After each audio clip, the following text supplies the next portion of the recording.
It was meant to be a care home offering comfort. By this morning, water had replaced warmth inside. The effects of the floods in the wake of Storm Dennis are still devastating communities and putting the most vulnerable at risk. Elderly residents of a care home on the banks of the River Wyre were being rescued this morning after record-breaking flood levels.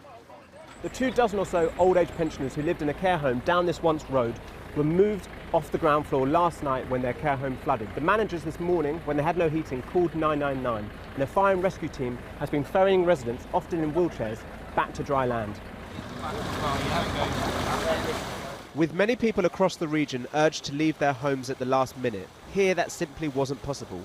With the elderly in need, the operation had to ensure they were taken to safety quickly.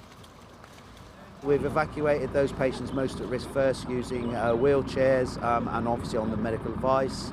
And then subsequently now what we're seeing behind me is the evacuation of all the other residents in as timely a fashion as possible. Flooding last October saw the levels here peak at more than 4.5 metres. Today it reached 6, another record swept away. Much of this area is floodplain, but many are shocked by this deluge and unhappy with the warnings. There has been a problem with the flood warnings this time. This is the first time ever that I felt that the Environment Agency has let us down. Lindsay and Edward run a now submerged butterfly zoo next to the care home. There was no severe flood risk warning here, the Environment Agency saying it did not cover this specific area. The brothers' butterflies are safe, but both feel not enough is being done to prepare for floods that appear to be getting more frequent and more extreme. People need to realise that there is a problem with climate change, and everybody needs to plan for that. Flood warnings have eased in York, but elsewhere they remain. 6 are severe and more than 300 are in place, from Burton-on-Trent to record levels not just on the Wye but on the River Lug and many places along the Severn. A major incident has been declared at Ironbridge in Shropshire, with homes evacuated and the river levels expected to peak this evening.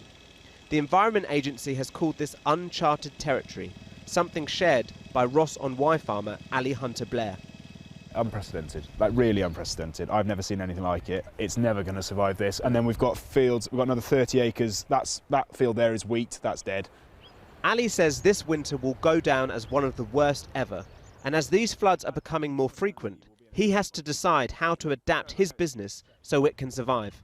Yes, because the government said yesterday that climate change has had a role in this. Do you see that as well? Our weather patterns have definitely changed, and I certainly believe that something is happening. Obviously, we are warming as a planet. It's trying to work out whether it's a blip. Obviously, I'm not scientific enough to know that, and you know, these weather events are becoming more and more frequent. In Bridge North in Shropshire, there was anger. We always know there's a risk, and that's part and parcel, but now it's at a level where senior government needs to step in to do something, certainly financially. The Conservative manifesto pledged £4 billion for flood defences, but with water levels still rising, so too is the pressure on the government to answer when and where that money will be spent to tackle the drastic impact of our changing climate. Well, our North of England correspondent Claire Fallon is in Ironbridge, where the river level is still rising. Claire, how are things there?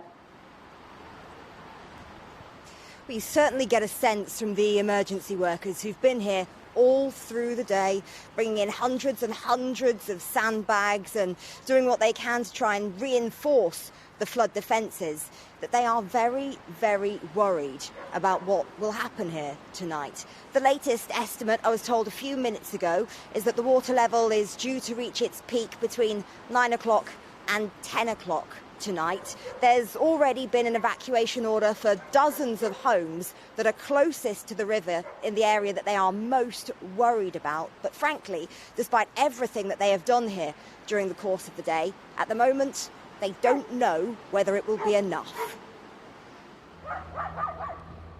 When protecting a town, there's a fine line between flooded and saved. And in Ironbridge, that line is made of metal.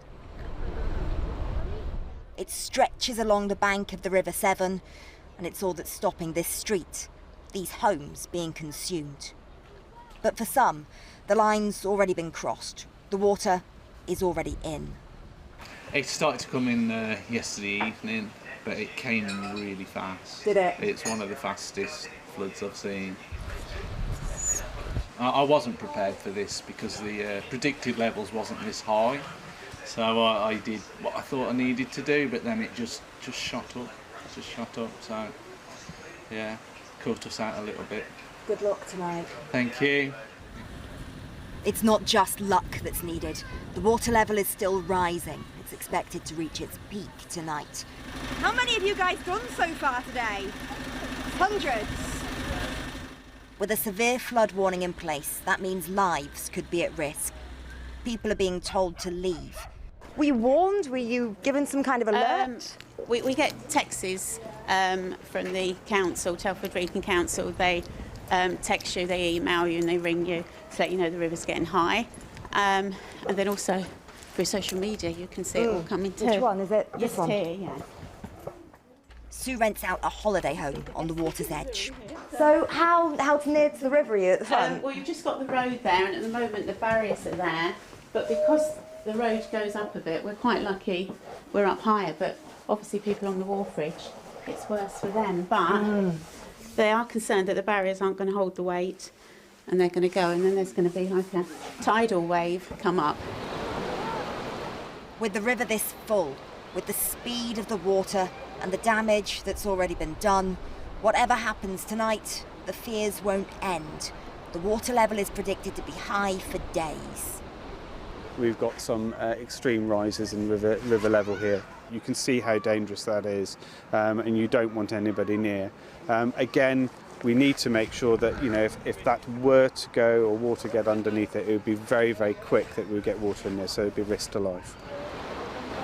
Tonight in Ironbridge, there are some who've been told to leave, who for now say they'll stay.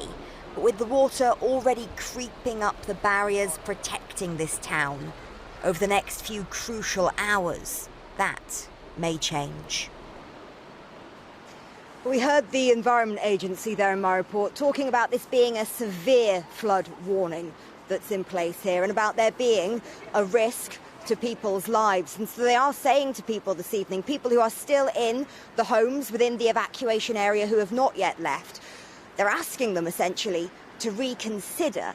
And certainly here in Ironbridge this evening, the next few hours will be absolutely crucial.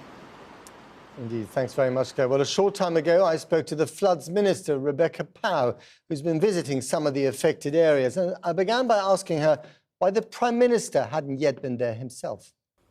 Well, the point is that I am the Floods Minister, and I've been out and about all over the place, checking out how things are going, what the Environment Agency are doing, and generally looking at how people are being better protected, which they are. And it's terrible, obviously, that homes have been flooded, but a great deal more homes would have been flooded if it wasn't for the investment that's been put in over the last 20 years in flood defences.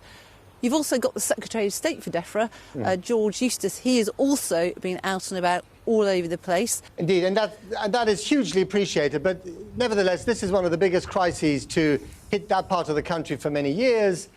Floods are something that we have to live with these days. You would sort of expect the Prime Minister himself to show up and feel people's pain at some stage, wouldn't you? Especially when we've had two named storms in a matter of 10 days.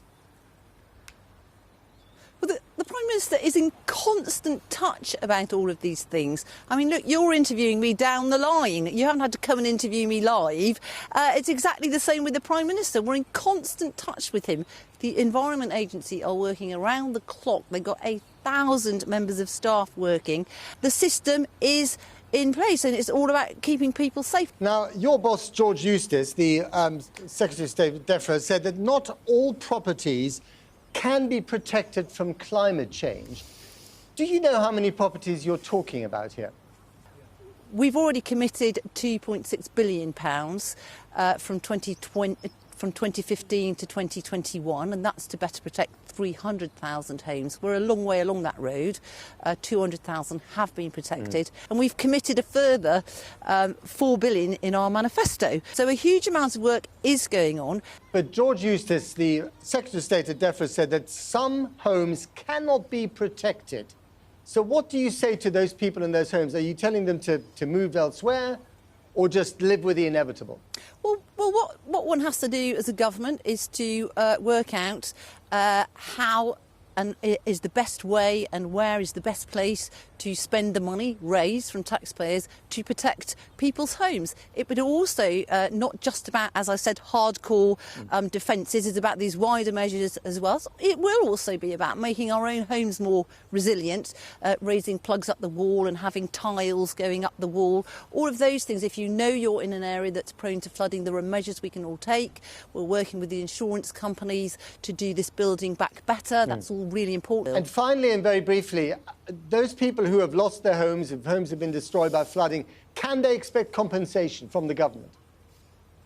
Yes, and first of all, I do want to say my heart absolutely goes out to anybody whose home has been damaged by flooding, because it's just horrible for them.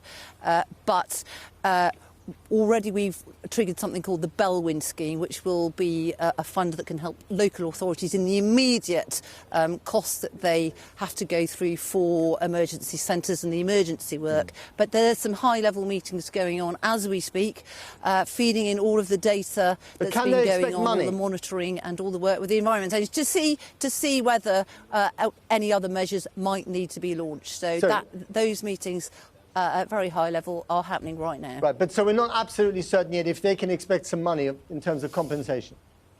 Well, we're feeding in all the views and all the findings, numbers of properties and all of that, because obviously it's taxpayers' money. We have to make sure that's spent in the right way, in the right places, for the right people. All of that work is going on now so that we can make sure that we've got the right package of measures for all those people that actually need it. That's actually why I'm out here today meeting people as well, so I can get some background and I can feed it back. Rebecca Pow, thank you very much indeed. Thank you.